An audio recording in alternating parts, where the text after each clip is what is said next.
Ooh-wee. Hey, everybody.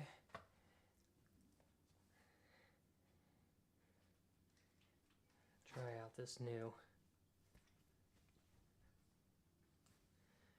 fun cardigan. So I know I'm talking off screen, but do you like it? Yeah, right? I think I kind of want to even leave it unbuttoned just to show off my Guinness Stout. Feels very Irish. Feels like the cream on top of a. Feels like Irish cream. Bailey's Irish cream color on top of a Guinness Stout. Okay, all right. Well, that's a big old check on the new aesthetic. Welcome back. I'm sorry I'm starting late again. Life just keeps getting in the way, I must say. But all because of good news. I was a little late getting back to the computadore today because I was apartment hunting, which also could eventually mean getting like another room that's dedicated to streaming, like a studio, which would be really fun, I think. That is my dog chowing down. Welp, I got forced here. Sorry that you got forced here, iPro. Don't want to force you anywhere you don't want to be, but I'm glad that you're here. I hope that's cool. And what forced you? You just ended up clicking on a notification that you didn't mean to? Is that what happened? I'm excited today to see how many people we can bring back to the Digital Writers Room and see if we could pick up where we left off, perhaps.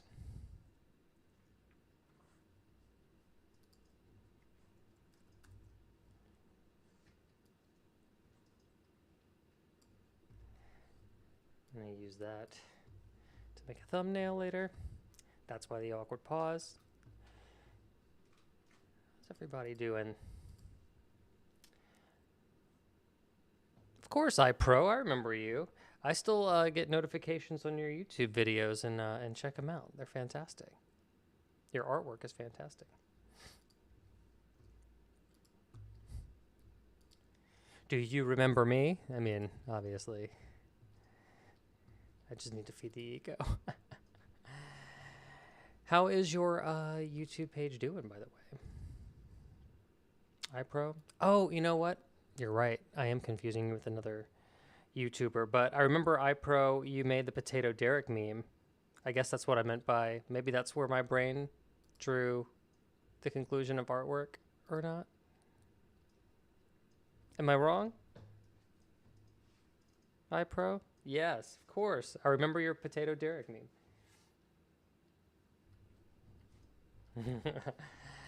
You are an artist. You're trying to throw me off. That's what you were trying to do. How are you? How have you been? And while you type your answer to me, I'm just going to grab a quick something to drink. I've been out on the road all day, you know?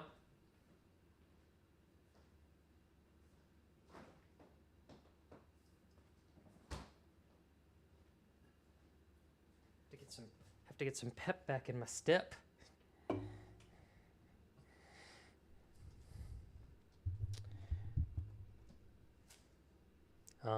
Question mark? I'm not sure. I don't know. It's tough. Look, if you made that meme, you're an artist. That's what I'm saying. That's your artwork. That is you.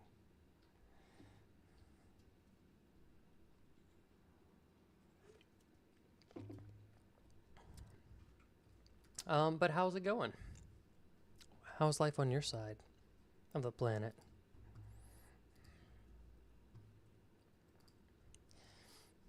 And I'm trying to remember the last time that you were here for a digital writer's room, maybe? Or were you there for, or was it just Creative Neighborhood?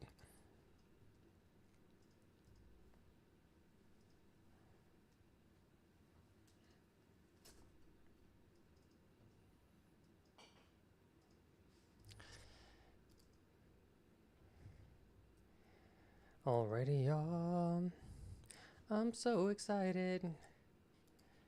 And I just can't hide it.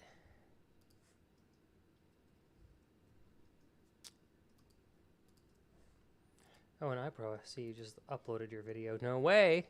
I got my notification.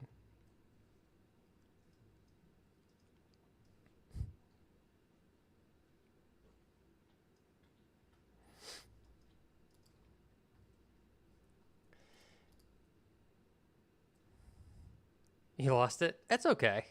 Some things are better left in a moment. Not everything needs to be preserved. We shared Potato Derek together, and that's what matters. It'll be in our memories. And we'll always remember it, probably more fondly than it was.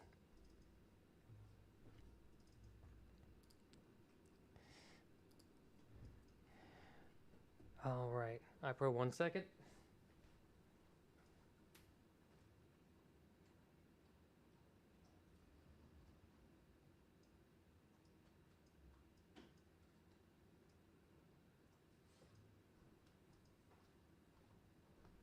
Apologize. I'm always seemingly getting my life together as soon as I get on stream. And it is what it is. I hope you like the candid nature.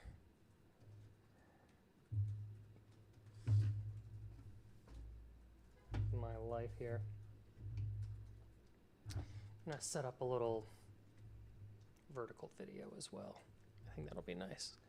Let's get some light going on. Y'all, if I get this dedicated studio, I don't know. I didn't have a follow-up to that. It would just be nice.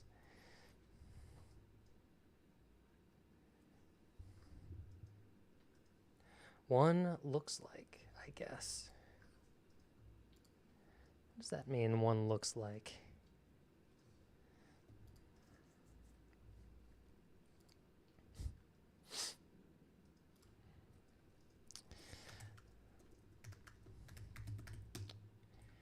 Okay. Quick question. You're a cool person.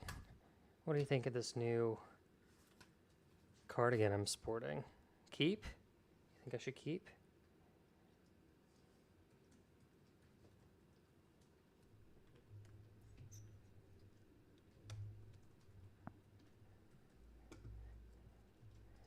Is it a keeper?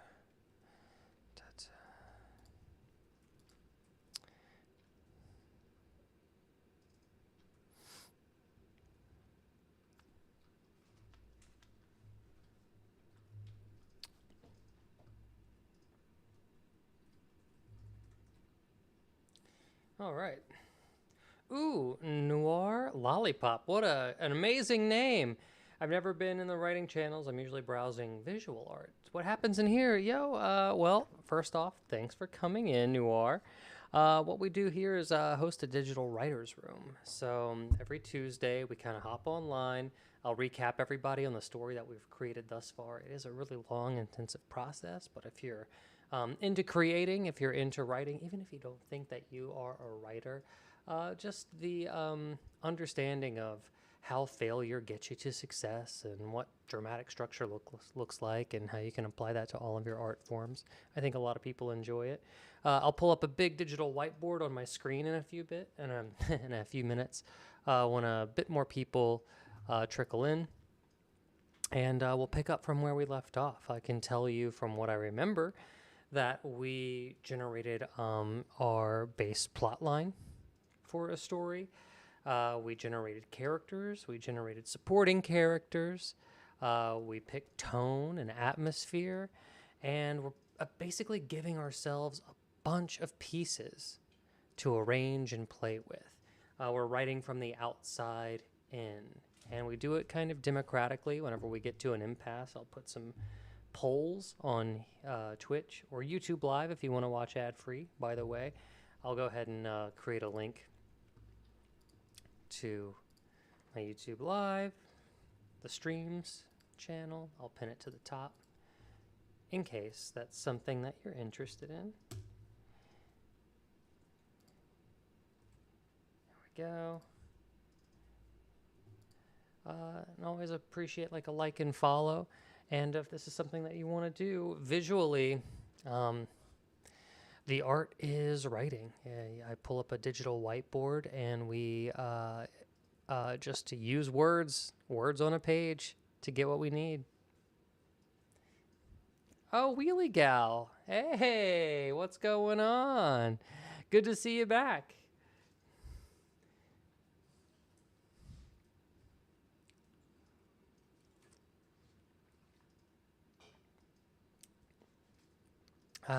How was life, Wheelie Gal? How you doing out there?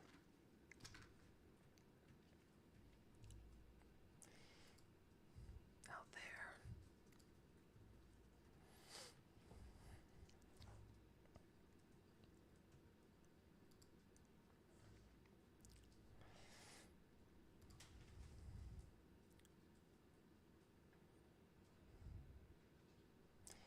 All right. Ooh, hello everybody. Welcome to the YouTube vertical version of this show, stream, whatever you want to call it. So, for those of you who are just now tuning in, I host a digital writer's room, and you are seeing kind of just one side of it. If you ever want to click the link and check me out on Twitch or YouTube, you can actually see the big whiteboard that we put up and the ideas that we discuss. Good, a lot of writing. Oh, fantastic, Wheelie Gal. Also, hello, Delia. Oh, what a great name. And Candy. Hey, how's it going? Welcome to the stream. Happy to have you here. How is life on your side of the world? How is life treating you? Talk to me. Say hello. If you're interested in writing, of course, you can always follow along.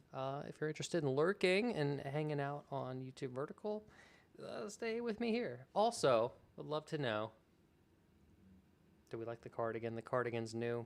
Should I keep it? Candy, bye. Short but sweet. Thank you for stopping in as much as you did. I appreciate it. Oh, thank you. Thank you. I think it should be deeper, but... I got a nice little compliment for everybody else watching on their side. Borja Castillo. I hope I said that right, maybe?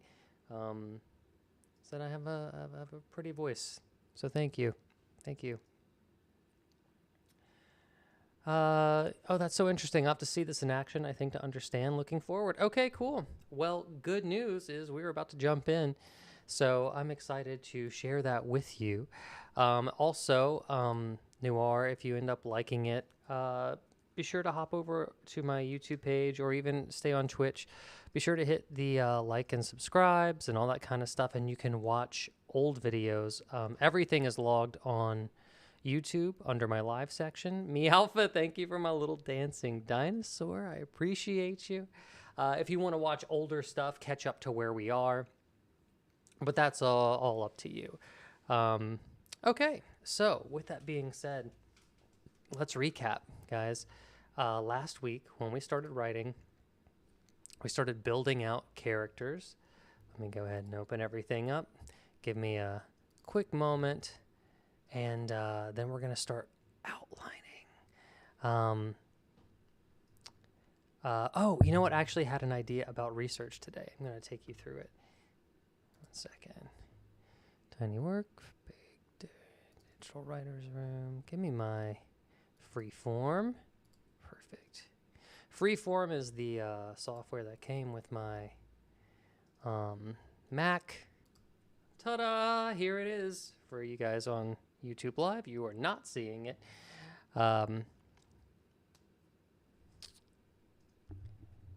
But Ham It Up 2026. I don't know where we... Oh, because there was like maybe a pig roast we were talking about.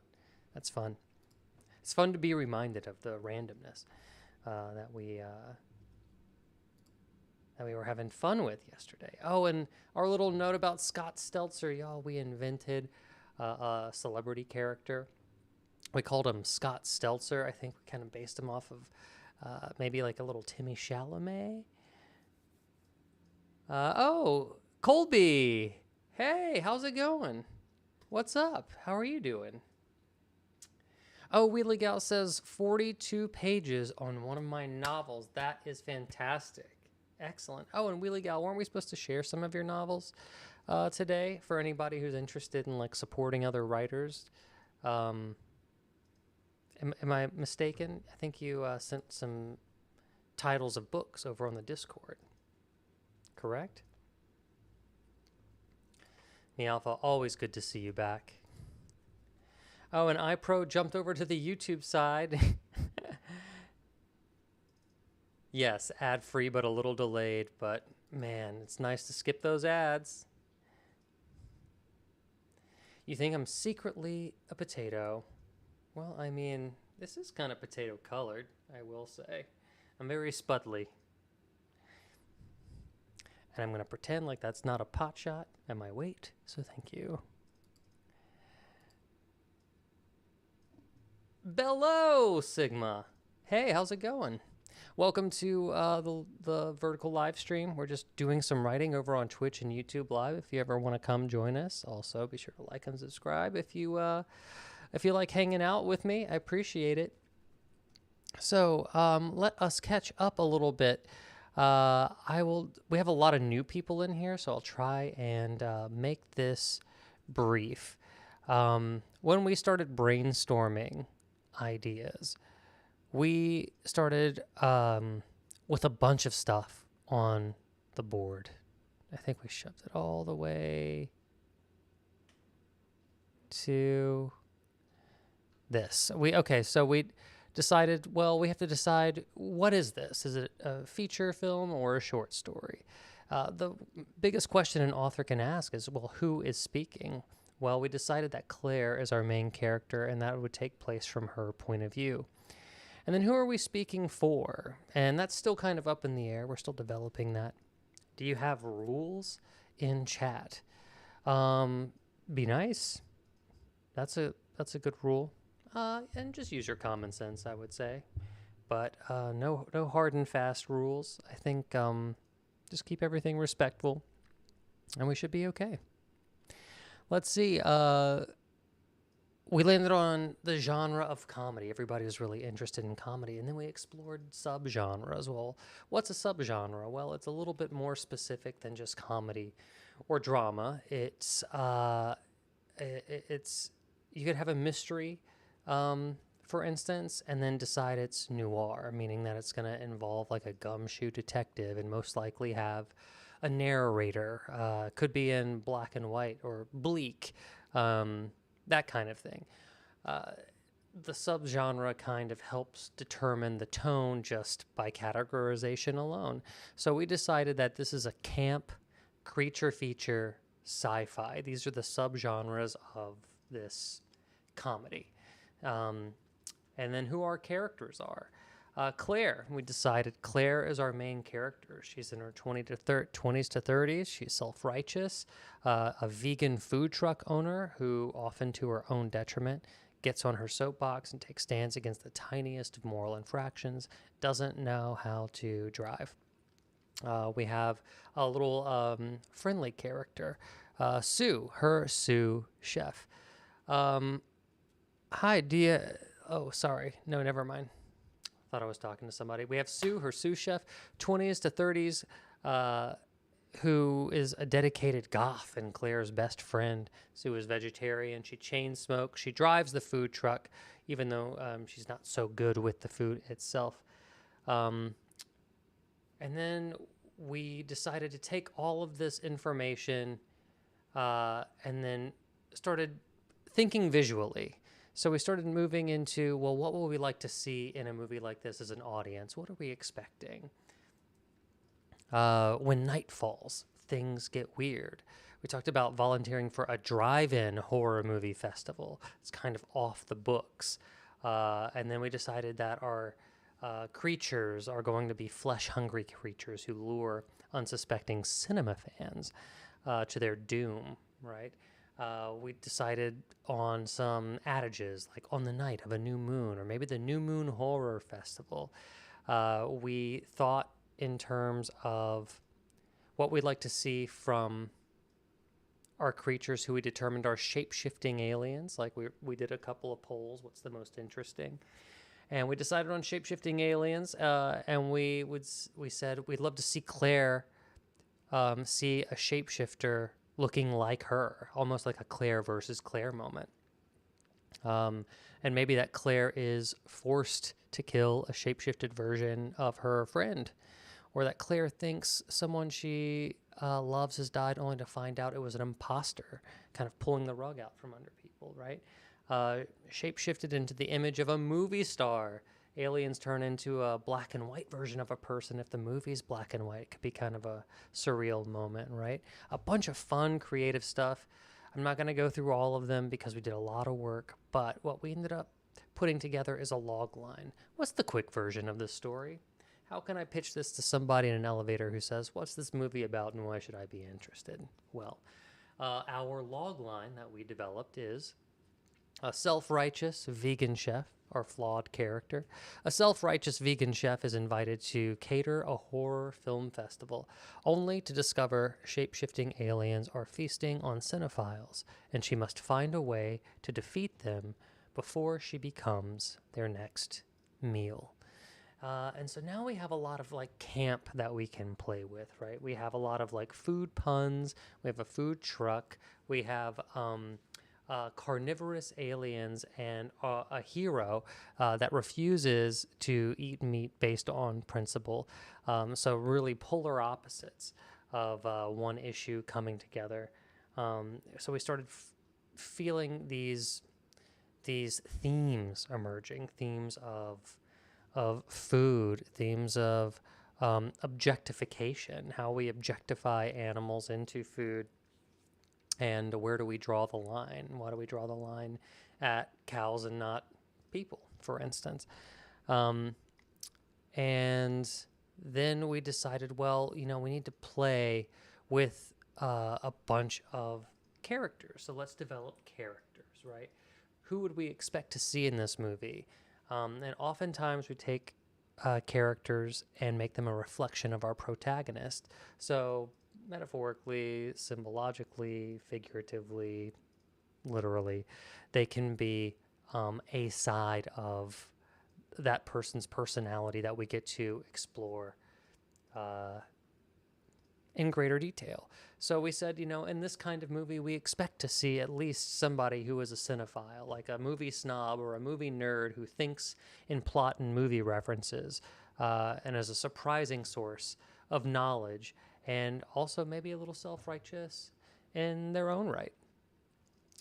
We talked about the big false nemesis, the cattle rancher / meat distributor who might be sponsoring the film festival, and how they are cold to compartmentalize and are the embodiment of the argument for humans needing meat, and often ends sentences in "that ain't no bull." Very specific, very cool. We also have an animal or pet, to turn this into something a little bit more on the nose. We should have at least an animal there. We talked about maybe a mascot for the meat company that goes to the festival, maybe a lamb named Shank, or maybe a pig named Kevin Bacon. We also have actors and directors of films that are premiering there. So, maybe we see a film from them that foreshadows the movie or reinforces its themes. We get to see them as like an entourage where they're pumping themselves up for all the work that they've done. Then we talk about maybe having a reluctant participant who is bookish and more into analytics than entertainment on a date, or someone trying to impress a date who is into the star at this festival, which is where we came up with Scott Stelzer here, our celebrity cameo. The first thing that we pitched was Arnold Schwarzenegger, which celeb is the most ironic choice to be the draw. Eats the free food only to discover that it's human meat. Well,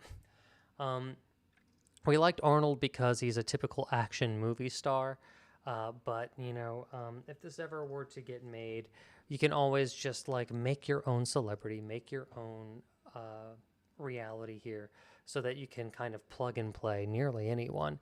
So we took two random names off of my bookshelf, some authors, turned them into one named Scott Stelzer. He's our fictitious celebrity draw to this film festival, the one that everybody's coming to see. And he has a bunch of movies, and we pitched a bunch of cool movie titles. Hey, Pompano Fish, how you doing? Good to have you here.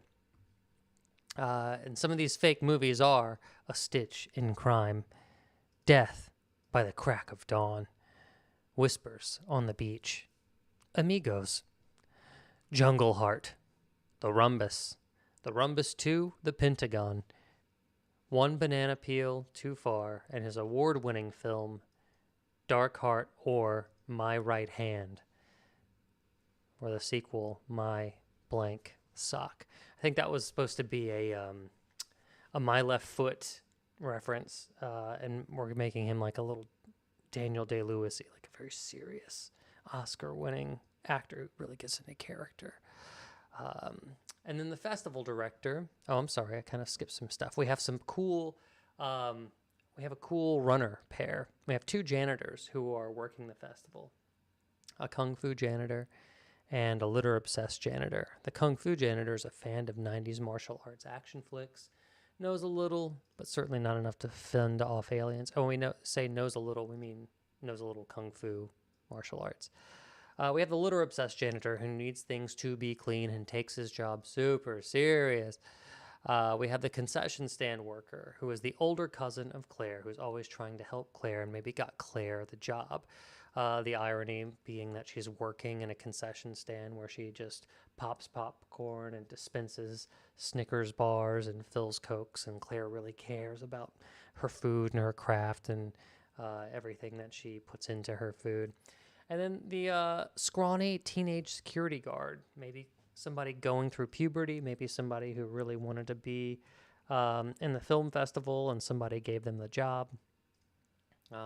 Maybe puts up a valiant effort but is bludgeoned to death with his own baton, perhaps by one of these alien shapeshifters we said. We also have a vintage car person, having a drive-in movie festival. We're going to have a bunch of cars. And what better person to have in this movie than a car enthusiast? So he's there to show off, or they are there to show off their classic car. They're a motorhead, maybe a fan of nostalgia, and often talks about the way things used to be. We also have a festival director, a looming, hulking figure who wears a suit and dark sunglasses a la Weinstein, finger snapping, cigar smoking, old Hollywood personified. We have a film programmer, a concessions manager. These, if I recall correctly, are shape-shifting aliens. They're the ones managing the festival and luring people in. The film programmer is the concessions manager, a picky human eater, only likes humans that are wood-grilled, deep-fried, air-fried. Manager of the drive-in, caterpillar mustache, greedy alien who is skimming off the top. Okay, so I want to keep playing with pieces, right? Like, it's really good to be in a place where you're still really disconnected from the story, because now we haven't really fallen in love with these characters. We haven't started judging our own work yet because we haven't assembled anything yet. This is a very precious place to be, mostly because you'll never be this distant from it again. The more involved you get, the harder you have to work to pull back from the work that you're doing. And so part of this is part of this process is realizing how can you take advantage of the meta perspective that we have currently. And the way that I'm going to do that is by continuing to do like the fun pre-writing, pre-research. Mookie MC says, a late stream for you. I'm nearing the deadline here. The newspaper will be distracted for an hour or so, but I'm listening in. Thank you, Mookie. I appreciate you. Yeah, work is just getting the best of all of us today, I must say. But still glad to have you here, and thanks for putting me on, even while you are crunching your own numbers, words. I don't know. Don't pay attention to me. I'm a better writer than a speaker. Okay, so how do we continue pre-writing? Well, my friends, this is context clues. If you ever hear anybody talk about theme, everything is crunchy. If you ever hear anybody talk about theme, well, theme usually has a tendency to emerge at the end of your story.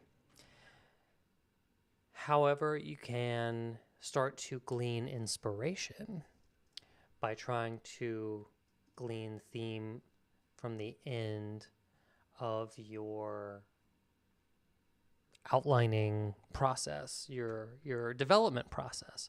You'll always go back, and there's always more to learn. But what I was thinking on the way over here was, I'm gonna move this over and get some fresh stuff. Sorry.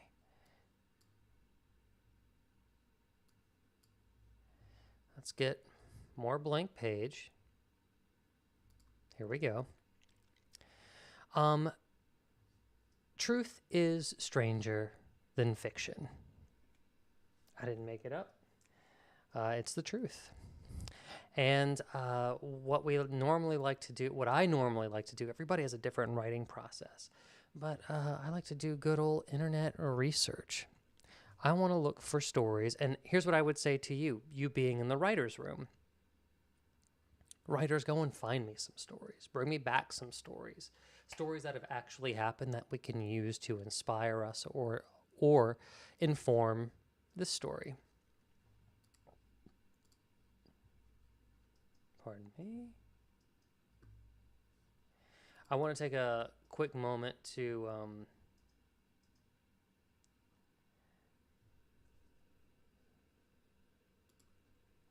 put out Wheelie Gal's work, just because I know some people are late.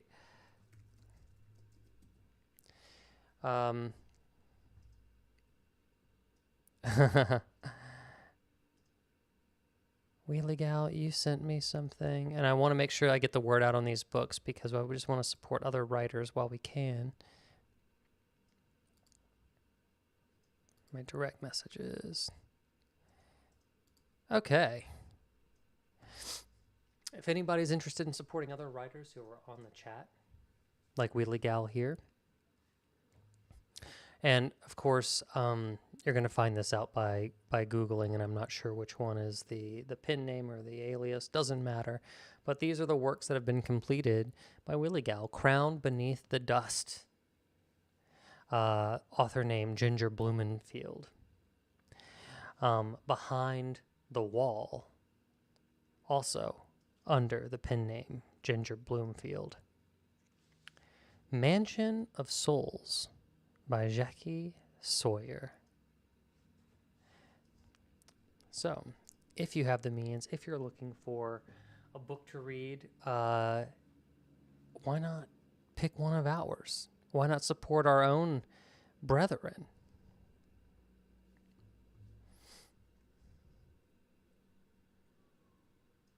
Behind the Wall.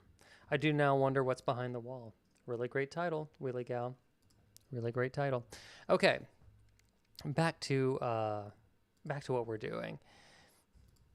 Guys, let's start looking at what we have contextually in our own story. Okay? Let me go ahead and try and visually show you how I'm thinking. And please don't get nauseous as I move around here. Look at this. Shapeshifters, character work. I was thinking about this on the way in. Self-righteous vegan, right? So one of the things that I almost want to do is say, well, what can I start researching and see if I can find real stories in life that I would never have thought of on my own to inspire me. And this happens all the time in everything that you watch too. And the reason that I bring this up, I was thinking about Aaron Sorkin writing the West Wing. Wow, that's really hard to say out loud. And he would often ask his writers to go and find odd, strange, once in a lifetime, epic stories in politics of a political nature that at one point in time, a president or a senator or Congress or the Senate or the legislative branch, whatever, the judicial branch, a judge, whatever, had done. Legally got away with, legally attempted and failed, doesn't matter. And he also asks, what is the honest answer? So if a president did attempt to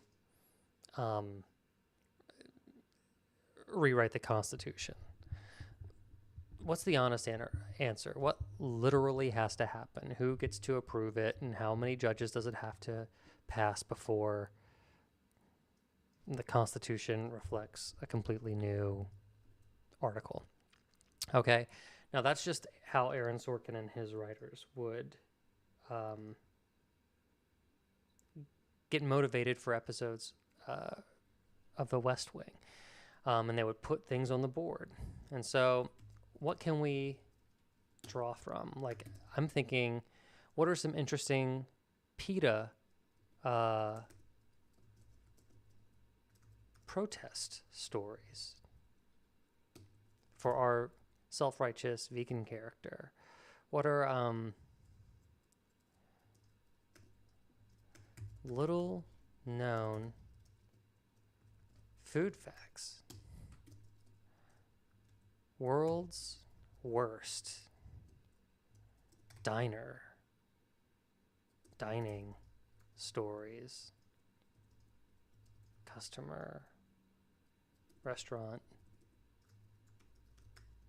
customer stories, right?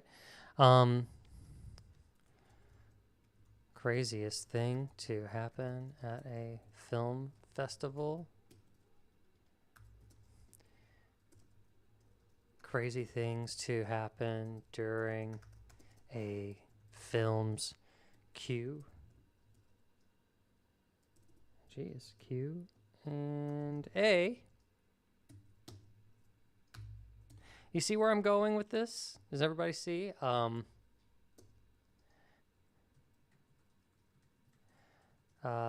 So with that being said, I'm going to ask my writers too. Let's add to this list, like crazy facts about food trucks, for instance, or instances somebody has reported seeing a shape-shifting alien, right? Like, what kind of real-life stories can we dig up? And these are all directly related to theme. I would say, like, strange food poisoning stories. And part of being in this digital writer's room is I'm going to ask you, my friends, my writers, to help me contribute either in topics that we can search and find these stories, or can we all take a moment? Because sometimes writing is quiet. Sometimes writing is thinking and pacing the room. To go online, to Google some of these, read some, and bring back the most interesting ones. That's what I would ask you to do as a showrunner. Let me see here.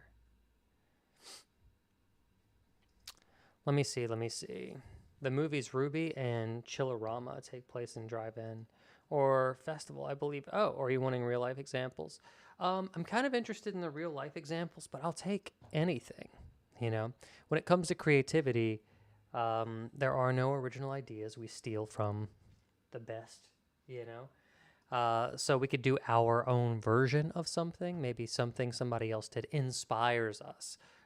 We create an homage to, you know, for instance, there might be a dozen Steadicam shots because I say a dozen Steadicam shots, a dozen, 1,000, 100,000 oneers because of the scene from Casablanca, not Casablanca, Jesus Christ, from Goodfellas going into the Copacabana.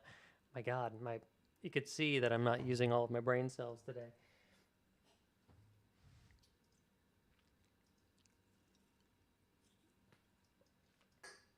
Now, with that being said, I'm not going to leave you hanging. I'm going to do some too. I just want us to all work together as a team and bring some of these stories.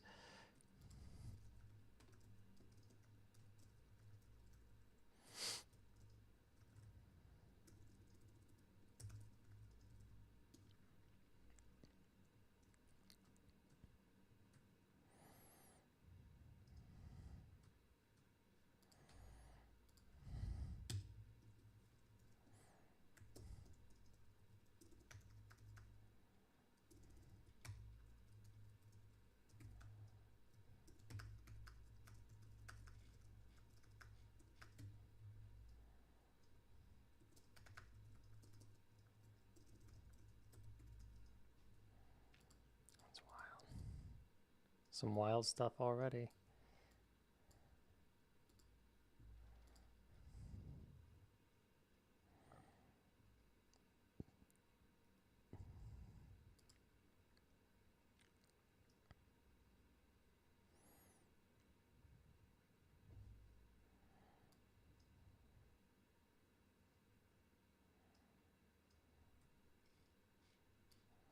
Oh, that's interesting.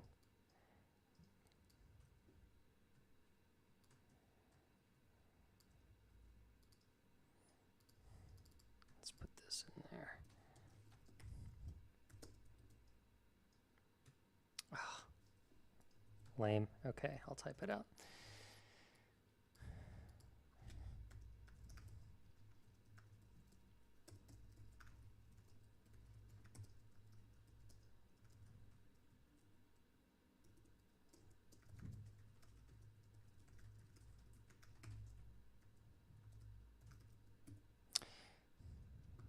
Whoops, that goes here under the PETA protest stories.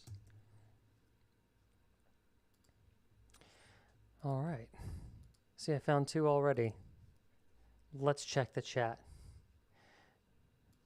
We have the 2021 Astroworld Festival in Houston might be a place for ideas. Okay, the Indiana State Fair in 2011 was tragic. Tell me why. Tell me why.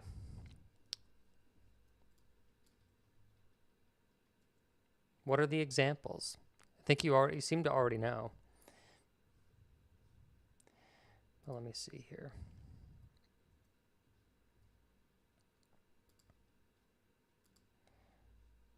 The 2021 Astroworld tragedy. Oh, I remember that. That was with Travis Scott. Now I remember.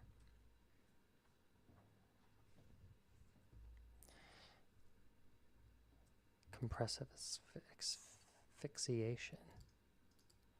Interesting. Interesting. That was, what would I put that under? Happened at a film festival. It's kind of a music festival, but people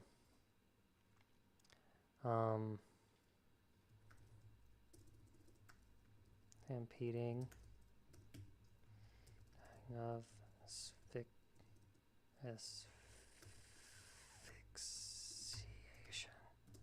There we go. Deadly crowd surge, and then you said Indiana State Fair. It's not really a film festival, but let's see what we have here. Indiana State Fair 2011 stage collapse video. I see. So you could do Stage collapse, potentially. Okay.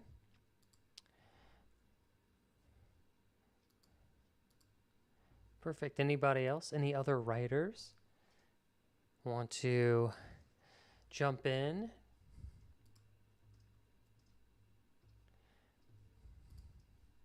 Let's see.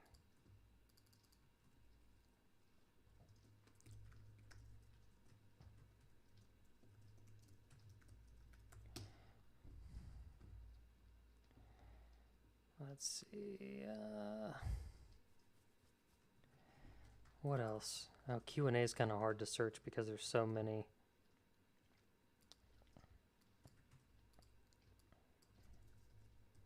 Strange food poisoning stories.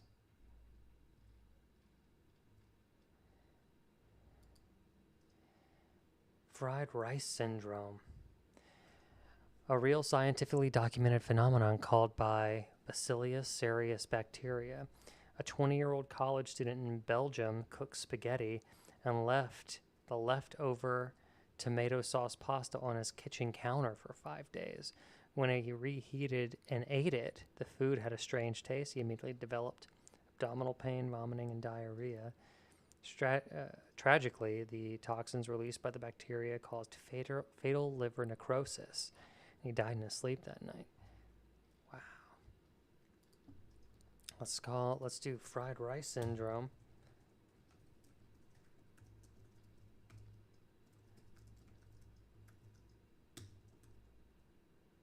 That's crazy.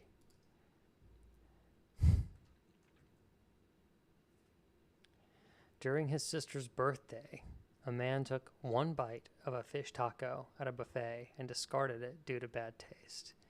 The next day, at his fast food job, the illness hit him suddenly. He experienced explosive vomiting into a McDonald's sink.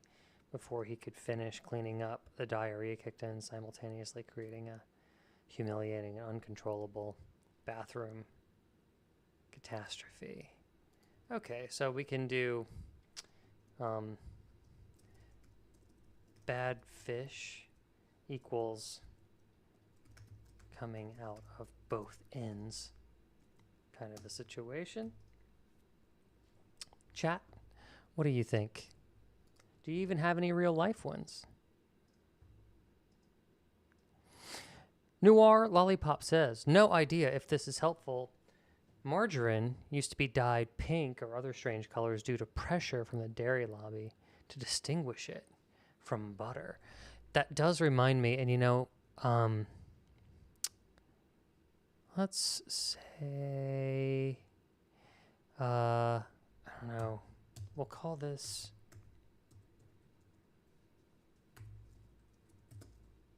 food facts. We'll start a new one. But what it does remind me of is how there's a lobby to not call non-dairy milk. You have to call it like a nut byproduct or something like that, or dairy, non-dairy, something. You know what I mean? So what I like is that we could fill this entire dialogue with odd names for fake meat, dairy, animal products. And you know how they'll misspell chicken on purpose, like CHIKIN, be like, well, we didn't say it was chicken. We said it was chicken. Okay. Y'all, I'm going to stop this. I need to add a little power to my vertical live stream. I'm going to go grab a cord really fast, but I'm going to allow this time for you guys to brainstorm and hit me with some cool Google stuff. Okay? I'll be right back. 1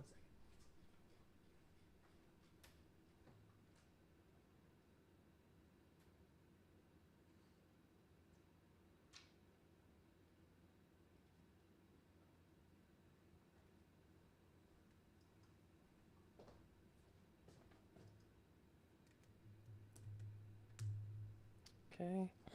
Let's get some power back to that baby. There we go. I have the power. Okay, I'm going to do another one. The unsuspecting mushroom. Poisonous mushrooms. Foragers, home cooks often get sick by misidentifying wild mushrooms, and people have eaten poisonous species thinking they were safe, leading to gastrointestinal distress that progresses into neurological or hepatic damage, like a death cap mushroom.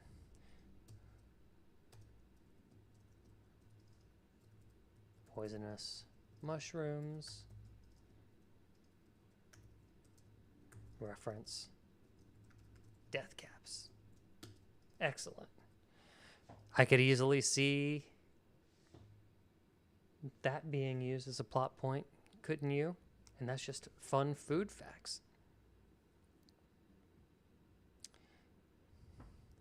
This one's about leftover noodles. Leftovers are notoriously risky if not chilled properly within 2 hours.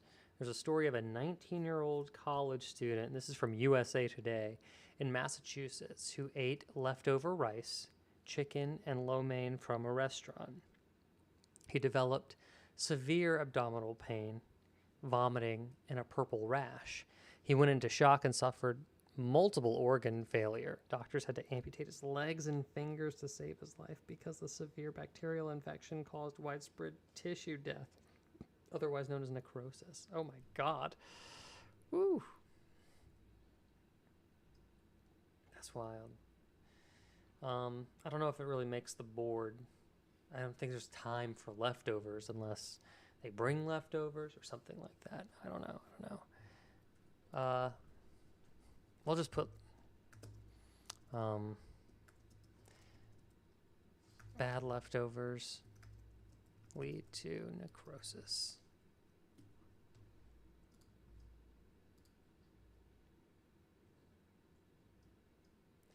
Oh, you know what, Mookie? I read that really quickly. I read it. You say food being discussed. I like it. You did not say foods being discussed. I like it. You said food being disguised. Disguised. Yes, yes. Excellent, excellent. Yeah, because now we're seeing themes emerge, right? There's a theme of, I'll put this here, theme, disguise. There's everything has a facade. Vegan food disguised as meat. Aliens disguised as humans, right? That's something that emerged after the fact. We didn't know that going in. We had to discover it. Mookie sums it up with hidden agendas, hidden identities, hidden food. I love it. All right.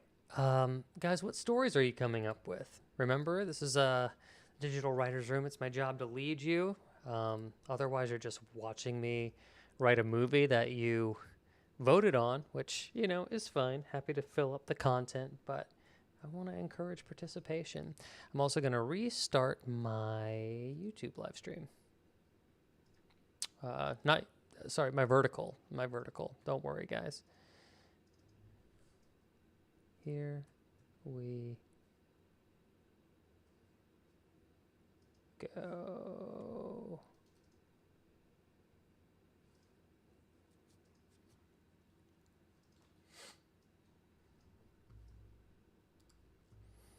All right.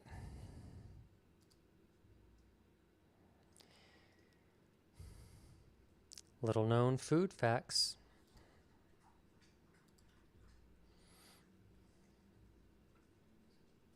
E. coli, poison horror stories that'll make you cringe. Yeah.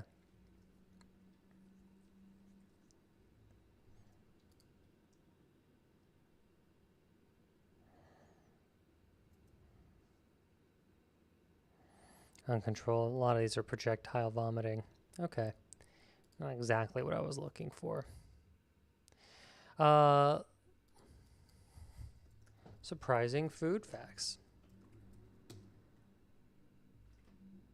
Did you know that bananas are actually berries? What? Get out of here.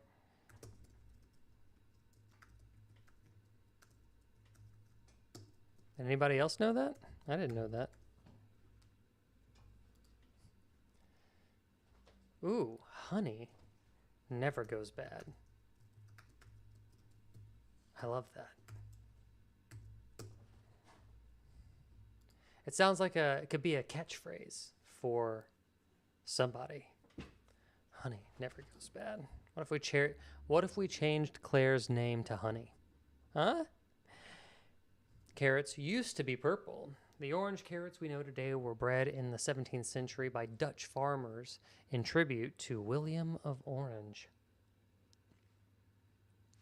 Apples are 25% air. The exact reason why apples float when placed in a bowl of water. What?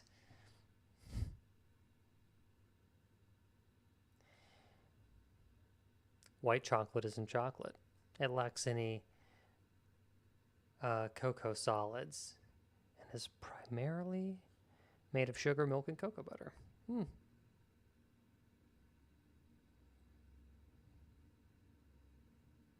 Caesar salad is Mexican. That I did know. I've worked at enough restaurants to know that.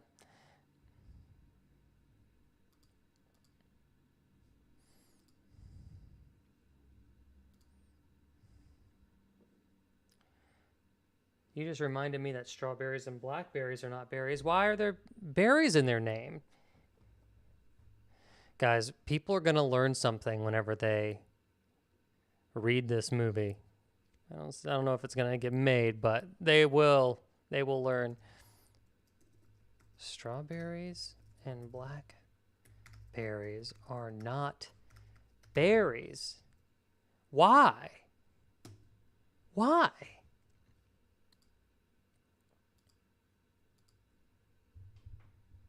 Cucumbers are technically berries. Y'all, does anybody else smell a monologue?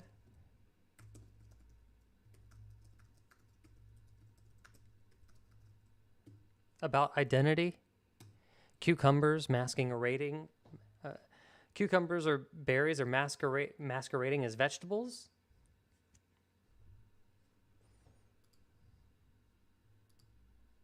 Look at us. Look at what we're coming up with, by the way. I'm so proud of us.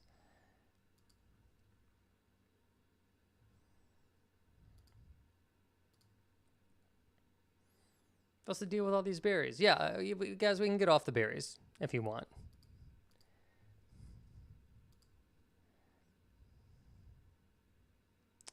Cabbage, broccoli, Brussels sprouts, kale are more just variations of the same kind of plants.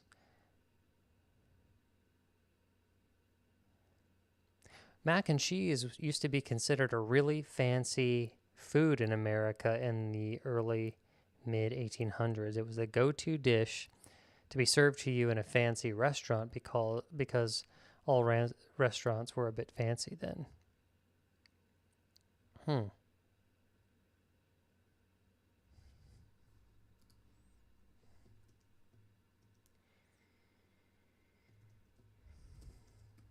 Mac and cheese used to be fancy. Okay.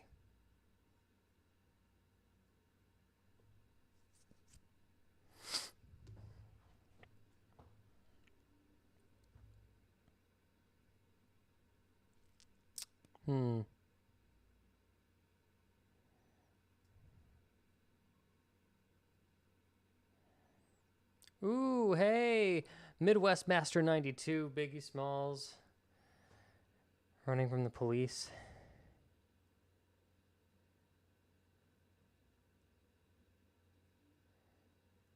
Nice, nice. You do have bars, Midwest Master 92. Thank you for sharing. I appreciate that. How are you doing? What side of the world are you on? What's going on over there? You interested in writing at all? Because that's what we're doing over here. Came in with the lyrics. You must be. You must be.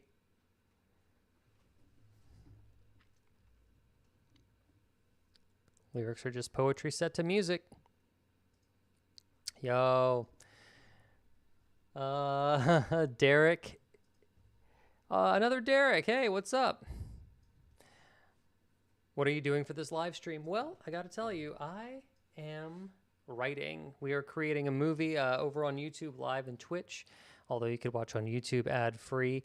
If you want to see how a movie is made, that's kind of what we're doing here. We're brainstorming right now. We're in the earliest phases. Before we even outline, we are developing characters. We have a plot line. We're gathering inspiration to play with, things to inspire scenes. We've taken all of the nouns from our brainstorming and are digging around the recesses of the internet to find interesting stories that inspire us and that maybe we could do our own version of for this particular screenplay that we're working on. So if you like, be sure to like and subscribe. And if you want to catch up to where we are, my YouTube has all of our previous work, all of our videos, if you want to see how we brainstorm to these ideas. Candy for life. What's up? How are you doing? Carly. Bros and English teacher. Oh, bros and English teacher. Oh, you think I'm an English teacher? That's a compliment. Thank you. I would like to think in another life I would have been a cool English teacher. Hey, still time. Still time. Oh, Mookie was talking about all the berries as being like a Seinfeld joke. What's the deal with all these berries? Are you a fruit or not? The cardigan? Yeah. Thank you. Thank you so much. But the Guinness kind of undermines it, right? Let's keep going with some like bizarre food facts because our main character is a chef. So we're kind of gathering food knowledge that'll probably end up turning itself into dialogue, plot points. We already have the poisonous death cap mushroom that may help us in our Act 3, so to speak. Yeah.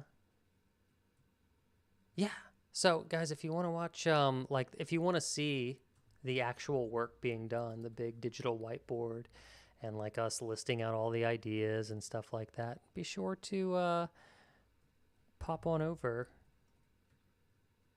to Twitch and everything.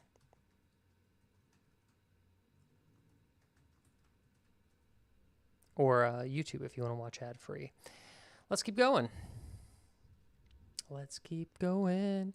Also, for everybody on for YouTube Vertical Live, hey, and tell me about yourself. Like, what are you interested in? I'd like to hear about you a little bit, if you're interested in sharing, of course. Let's see. Fresh pineapple contains an enzyme that digests protein. If you make chicken salad with fresh pineapple and leave it in the refrigerator, the chicken will start to dissolve and get mealy. Gross. Ooh, the word milk has been used to describe non-dairy drinks like almond, soy, and rice beverages since the 13th century. So the EU saying that only cow lactation can legally be labeled milk in order to avoid confusing people is nonsense.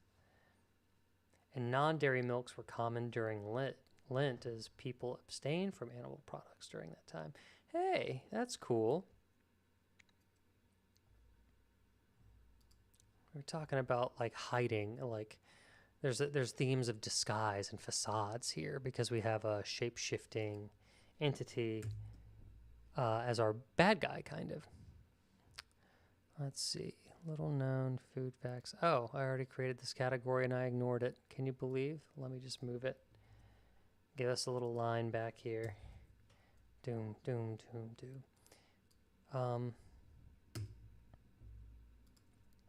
What were we gonna say? HI. That milk has been used to describe non-dairy products since the 13th century. That's fun. Writers, I'm asking you, Debwan. Debwan? D, what's up? How are you doing? Thanks for rolling through. I appreciate you being here. What about crazy things to happen in films? Q&A. Well, I mean, like, I could think of some things off the top of my head. Surprise cameo or fanatic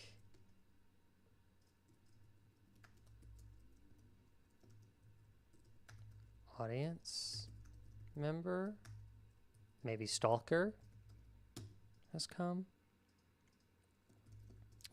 Weird things to sign. Will you sign the inside of my belly button? You know, stuff like that. I don't know. I'm just making that up off the top of the dome. Let's move this down. Get back into visual territory here.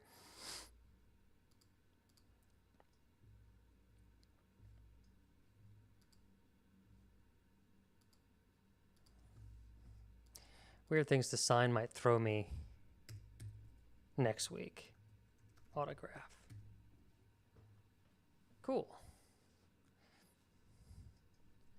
Ooh, let's do this. Let's do some world's worst. I say dining stories, but maybe I should look for food truck stuff.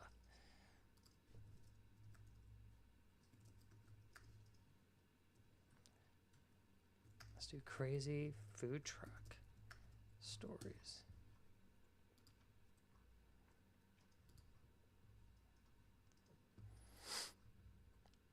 The Mad Max of food trucks. Oh, crazy food, I see.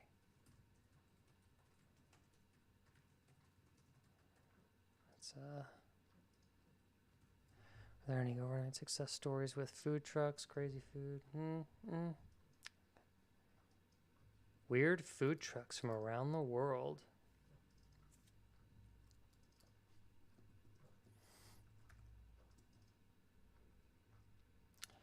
Oh, this makes me think of, and I should have had this epiphany earlier with the screaming chicken one, but it's like crazy designed food trucks. I think about, and this is not a la Sheepdog van from Dumb and Dumber. We have an opportunity here to design a very specific and very memorable vehicle here.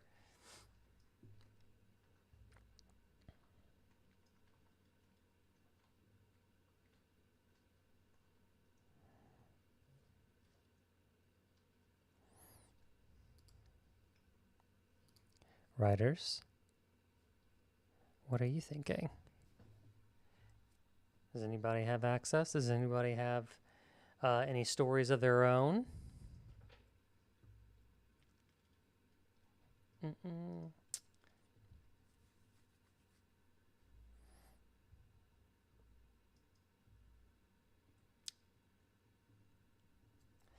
Okay, I'll keep digging. I'll just show you how I do it. Let's keep going. The famous mistaken pig encounter. A delivery driver was hauling a 6-foot-long dressed hog carcass to a corporate event in a refrigerated trailer while rushing to drop off supplies at a local family-run deli. The driver accidentally made an unfortunate choice. He told the 6'3", 300-pound deli owner that he was exhausted because of a pig in his way. The owner immediately pointed an angry finger at him and shouted, "That pig is my daughter." Oh, this comes from a trucker Reddit story.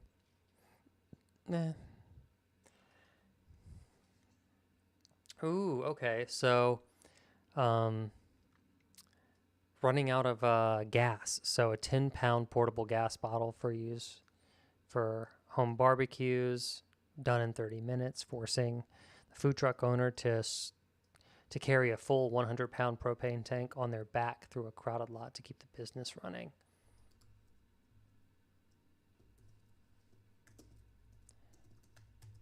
Running out of propane gas. I don't know that it leads to like hauling a 100-pound propane tank through a festival. I don't know that they would even have it, but it's a good plot point. Things finally get back on track. They fire up the stove and the flame dies down. Ugh, what now? You know? Stories, that's all they are, is that they're tension and release. So that would be a good tension or release moment. Let's see. A bewildered fast food manager once watched a mysterious food truck pull up into front of his restaurant, open up a window, and start selling burgers.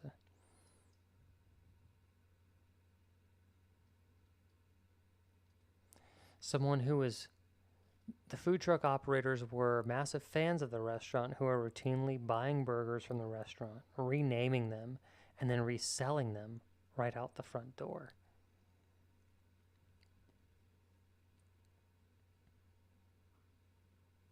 Ooh, this is kind of more what I was thinking.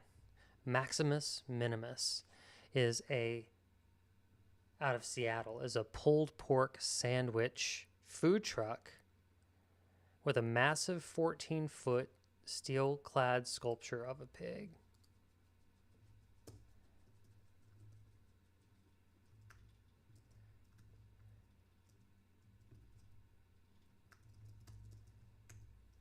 That's odd. And then out of San Francisco, there's a food truck called Del Popolo. He rebuilt a 20-foot, 14-ton shipping container into a functioning glass-walled kitchen that holds a 5,000-pound wood-fired pizza oven.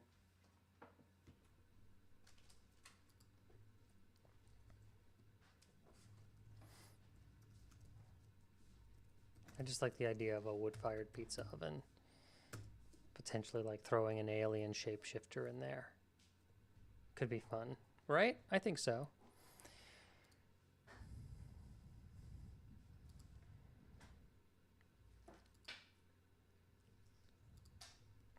Let's see.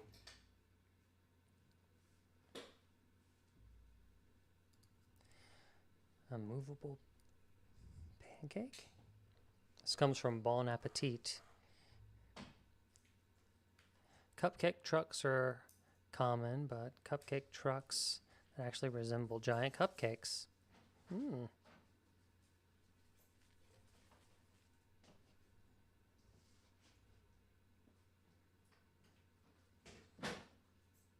Okay. All right. I'm kind of running dry on the food truck stuff. I think most people have their shit together. Seems like.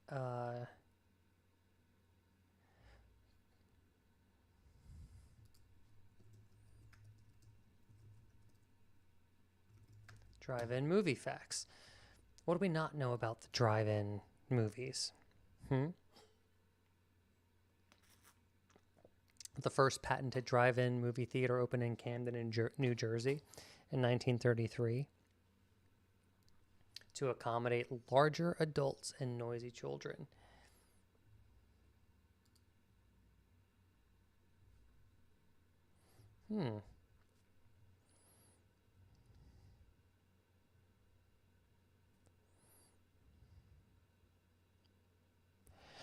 Due to the privacy they offered, drive-ins famously earned the nickname Passion Pits during the 1960s and 70s. Huh? I had no idea. Polka Dotters! Hey, I can't stay for very long tonight. It's 11:30 p.m. here, but I wanted to catch up really quick and see how you're doing and see what we're up to tonight. We're doing pre-writing tonight. So we developed the characters, we developed the plot of the story, and before we move into like outlining Act 1, Act 2, Act 3, we're still like gathering as many pieces as we can, because what we are doing in this moment is appreciating our distance from the story. No one's really invested, no one really cares about our characters yet. We haven't even started writing scenes, so we're taking advantage of the distance and the long view that we have of our story to continue to give pieces of the puzzle to ourselves to assemble. And what we've done is we've gone through the whiteboard and we've looked for nouns. We've looked for proper nouns, things that are adjacent to the proper nouns, and made a list. So we have, if you are on YouTube or Twitch or whatever, you'll see we have like PETA protest stories, little known food facts, world's worst dining stories, and restaurant customer stories, which kind of turned into terrible food truck stories or weird food truck stories. Craziest things that happened at a film festival. Crazy things to happen during a film's Q&A, and strange food poisoning stories. Like we're taking bits of our theme and we're just kind of digging deeper. We're getting our hands in the dirt and seeing if we can draw inspiration from real life, learn some things that we can incorporate into the story. And we've been having fun. I've been having fun doing it. I don't know about all of you out there. If you're just listening to me ramble on or do little bits of research for seemingly no reason, but but I promise this will come into play. A lot of this makes good dialogue. Some of this could be great plot points. For instance, poisonous mushroom, the death cap mushroom, how bad leftovers can lead to necrosis, how bananas are actually berries, and then we ended up kind of having this aha moment where we were talking about bananas being berries and strawberries and blackberries not being berries, and cucumbers are technically berries. We went on a whole berry tirade. And then we talked about how there's this whole movement to not call, to make sure that non-dairy product is not called milk, and that milk has to be lactated. And if you make milk from almonds or soy or oat or whatever, that you have to like misspell milk or call it nut byproduct or something like that. I forget what the packaging is. But what we're talking about is disguise, facade, which happens to be what our antagonists, the shape-shifting aliens, are also using as their tool, and how it was kind of fun and circular. That we ended up staying on theme, or finding food facts that are relative to the theme. And then you start to realize like, oh, this whole facade of milk is a metaphor. It is subtext, not only for what the aliens are doing, but maybe we're learning more about our character. Like our character is maybe wearing a facade of someone who cares too much in order to compensate for something else going on in her life. There's room to play, and we are able to do that because we can kind of fill in our own blanks at this point. We're not trying to get from scene to scene. We're not trying to but and therefore we're not trying to do the rule of three. We're not trying to manage the expectations of our acts or discover our character arcs yet. We're just finding fun things about our own story to play with. That's where we're at.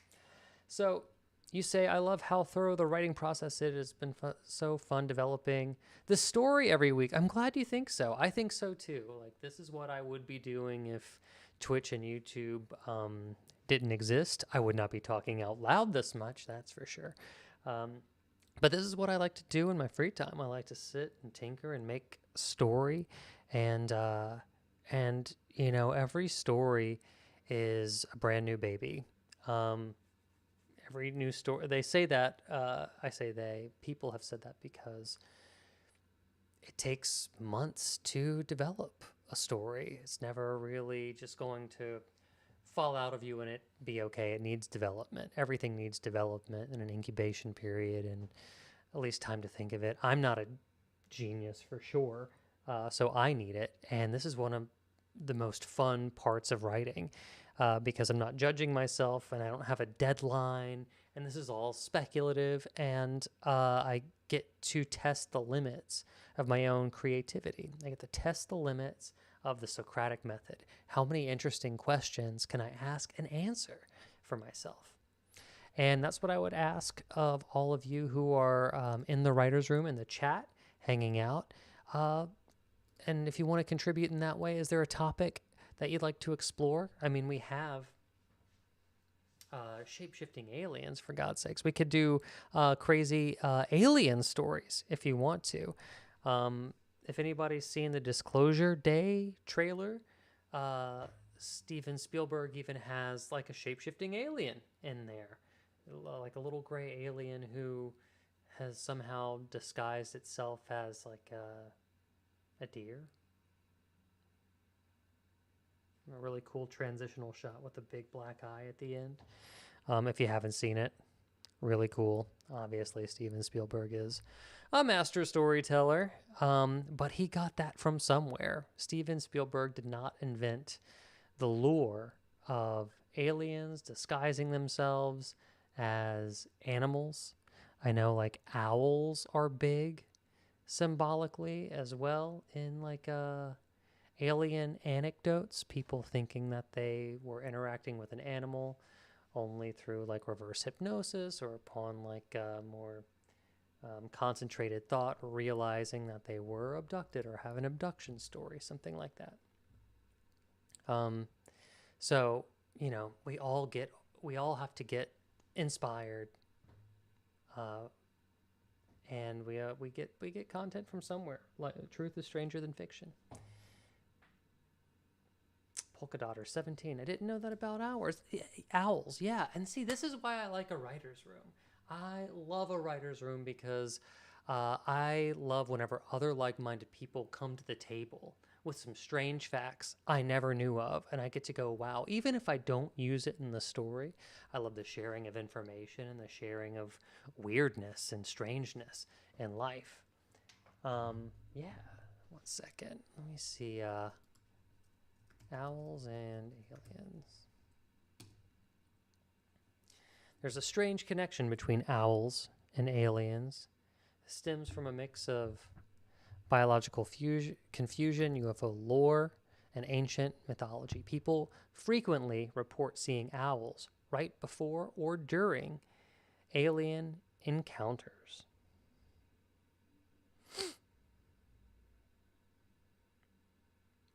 Folklore and screen memories within paranormal. Oh, y'all,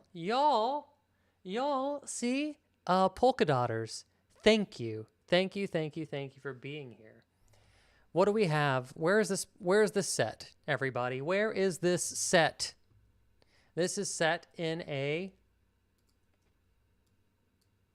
fucking drive-through, drive-in, not drive-through, drive-in movie theater. What did the UFO lore call the owl visages? Screen memories.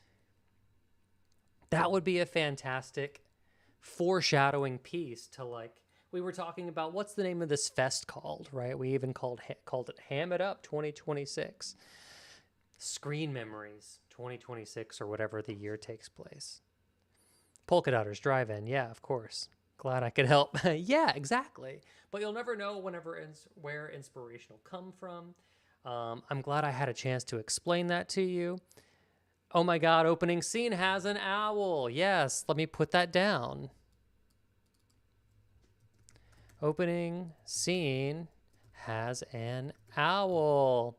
Y'all, I just want to say, we were, and I've moved these notes all around, by the way. I'm so sorry. Let me see. We said we need oh, here it is. We said, in this kind of story, we probably would like to see an animal or a pet, potentially a mascot for maybe the Cattle Ranchers Company or something. Now, we were being on the nose and being campy and comedy, saying like a lamb named Shank or a pig named Kevin Bacon. But we could also use Polka Dotter's 17's opening scene of like an owl and maybe like an owl devouring an unsuspecting, suspecting thing, animal, prey, right? Also could be like, also makes me think about reptilians. Are aliens, like people think that there's a reptilian species of aliens, right? Anybody who's been following maybe knows that people think that there are reptilians or aliens, but also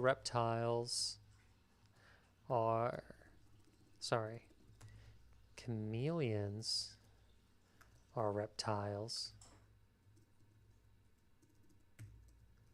who disguise themselves.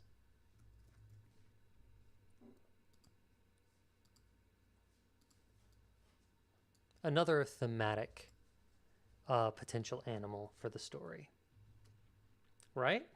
That's pretty cool. I like it. What does the chat think? Am I just going mad here? Noir Lollipop says, it's almost midnight on the East Coast. Going to have to leave a lurk. Lizard people had a blast. Oh, yeah, good. Excellent. Well, thanks, Noir Lollipop. I appreciate you. If everybody else is... I understand it's late. I'm sorry. I had a late start today. But if everybody else is winding down, we can wind down too. But, maybe I can even leave you with some homework, which is, can you come up with some crazy, fun, weird stories that relate to aliens, shape-shifting, food, veganism, cinema, the history of the drive-in, cars, food trucks, classic cars, knives. I say knives like a chef's knife. Food service industry, concession stands, the history of popcorn becoming a theater food. Ooh, that also makes me think.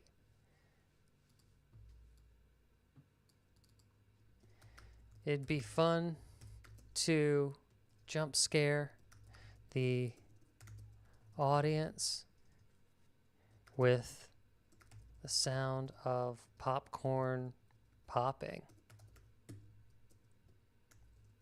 Scene transition? Perhaps? Polka Dotter 17 says, I wish there was a way to see our progress outside of the live stream. I could probably come up with some good stuff in a week's time. Please do. Yeah. I'll be back here Tuesday again. Bring your homework if you want to. Also, if you haven't, what really helps me out is to jump over on the YouTube and like and subscribe if you can. And I appreciate it. But let me check the chat, see where everybody else is. If everybody else is kind of winding down, I would rather just work with everybody in the room because I got to say, yes, writing is cool. Everybody can write. You are a writer in your own right. Haha. Oh, Claudia Nino Rodriguez. Yes, I remember you. It's been a while since you've been here. How are you doing? Um, Happy to have you back here, by the way. I was actually thinking about wrapping it up a little bit, uh, but I'll stay on a little longer just to say hi to you and tell me how your life is, what's going on your side of the world.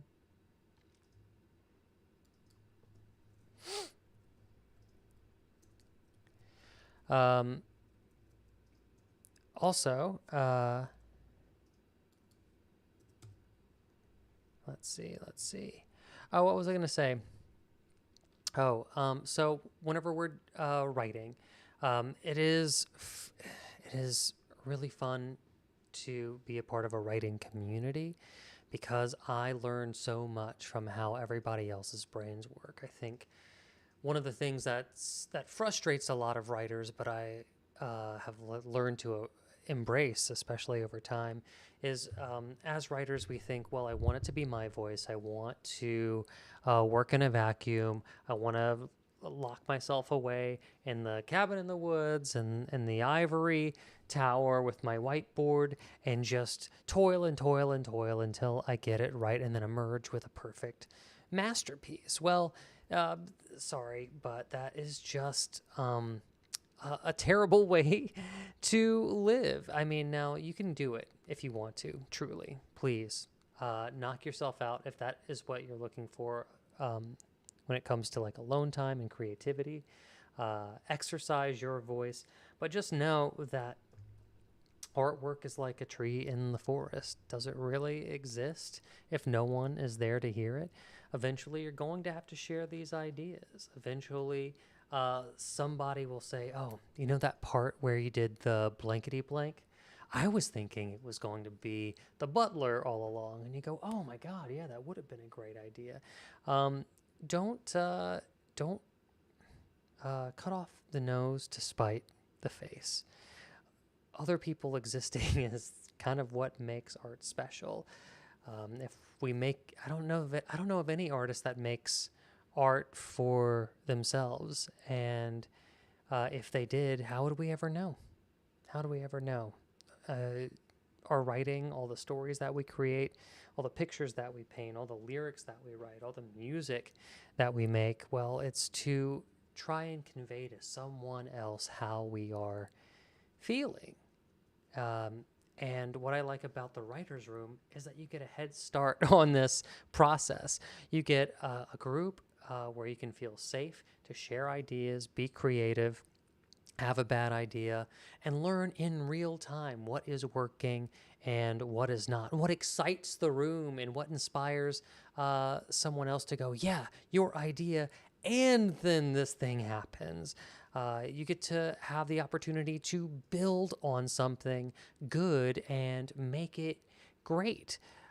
There's always the potential that there'll be too many cooks in the kitchen, but that's a chance I'm willing to take just to be able to hang out with Mookie MC, to be able to hang out with Wheelie Gal, to be able to hang out with Claudia Nino Rodriguez, and to be able to hang out with Polka Dotters 17 and Scrolly and everybody who comes to these live streams and makes them what they are and contributes. And I just thank you for your time. And um, if you want, take this as homework. Take this like little list, screen grab it if you want to, write some stuff down if you have a pen and paper near you, and think about some really cool stories to bring back to the table this coming this next Tuesday, whatever you want to call it. Ice Cold Man. If you scream in the mic really loud, I'll like and subscribe. Thank you. I appreciate that. I won't be doing it, but I'm just glad that you're here. Honestly, I think you're fantastic. Just for showing up and spicing up the chat. Really, I do. So if anybody else is out there is interested in like coming back with a little homework, cool. If not, we'll pick up where we left off. But what we're gonna do is we're gonna start taking all of these themes. We're gonna start pulling back even more, right? And wow, just kind of like let's just kind of like take a look at all this work that we've done and all these like little things that we've brainstormed, right? This is everything in our head put down into word form. All of our thoughts have started to take shape, right? We're going to start like reorganizing our thoughts. Just how it feels really good to clean a room or to clean your workspace and start fresh. That's kind of where we're going to start on the story again. We'll start developing a little timeline. Act 1, Act 2, Act 3, cold open, finale, whatever, all that kind of stuff. And start plugging in where we think these things belong in the story. And then pretty soon we can start thinking about how to connect them. Are they important? Why are they there? Can we tell the entire story in prose form, in outline form, almost like a very long synopsis, really, is what we're going to be writing, where we're detailed and we don't hold anything back from our audience because we are writing for ourselves, right? So I think that's where we'll continue to go. And then we're going to read this really rough draft, forced version of our story, and we are going to hate it. But as writers and the pretentious snobs that we are, we know exactly what we need to fix it. We know exactly what's wrong with it. And we're going to take out every tool that we have, and we're going to start re-sculpting the story into something watchable and fun. And I can't wait to do it with you guys. I think it'll be really great. So with that being said, if you want to return next Tuesday, I hope you do. Return with some stories, return with some inspiration, return with some of your truisms, some research, a little bit of pre-writing, an idea or two, and we'll throw it on the board before we start outlining. But I'm going to go ahead and make sure I save everything. If you're over on your side of the world and you are writing, this is your reminder to hit save. Hit save, save your work, save it to the cloud, make sure it's backed up, have an external hard drive. You're welcome. Polka Dotter 17 says, it was great to chat, even if it was only a few minutes. Hey, you gave me something, though. I appreciate the time that you did give me something. And we got some stuff on the board, which is really cool. Thank you for dropping in on my streams. Of course. No problem. I enjoy Harry Potter as much as the next fellow, so it's a pleasure for me to be there. I will definitely be here next Tuesday. Cool. I'm looking forward to it too. Polka Dotters, I appreciate you so much. Let's see, Polka Dotters, I think you said you're going to bed, so I was going to see who on Twitch we can raid. If anybody is up for staying up late, we will share some of our love, our 3 viewers that have remained inside of the room with somebody. Let's see who's streaming now.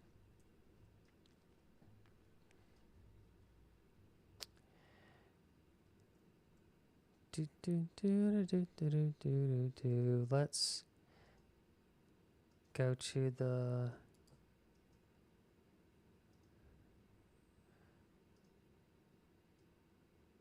reading and writing. Okay. Writing and reading. I always mix that up. Well, let's see who's actually doing some writing here. Oh, calligraphy. Interesting.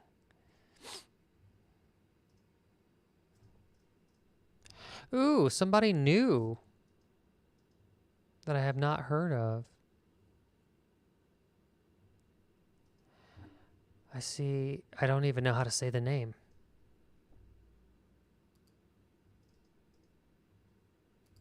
I'm going to copy this. We're going to raid it Tokasation.